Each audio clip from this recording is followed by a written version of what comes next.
Hello everyone, আজকে একসাথে 3টে কেকের ভিডিও তোমাদের সাথে শেয়ার করব।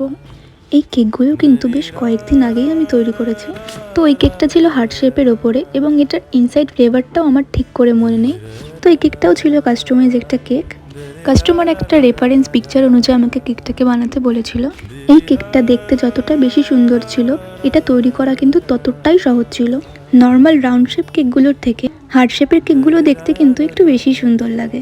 এবার আমি সেকেন্ড কেকটা রেডি করছি। তো এই কেকটাও ছিল টোটালি একটা কাস্টমাইজ কেক, আর কেকটা ছিল পুরোটাই এগলেস। কেকটা ছিল 1/2 পাউন্ডের মধ্যে এবং এটার ইনসাইড ফ্লেভার ছিল চকলেট। এতক্ষণ সবাই হয়তো একটু কনফিউজে ছিল যে এটা কী কেক বানাচ্ছি। এখন নিশ্চয়ই সবাই বুঝেই গেছো। এই কেকটা সামনে থেকে এতটাই বেশি সুন্দর ছিল যে এটা আমার দিতে একদমই মন করছিল না।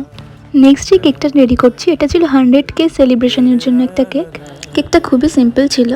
তো এই কেকটারও ইনসাইড ফ্লেভার ছিল চকলেট। তো এই তো 3টে কেক একদমই রেডি। কেকগুলোর ফাইনাল লুক তোমাদের কেমন লেগেছে সেটা কিন্তু অবশ্যই আমাকে জানিও। আর ভালো লাগলে ছোট্ট করে একটা লাইক করে দিও। টাটা।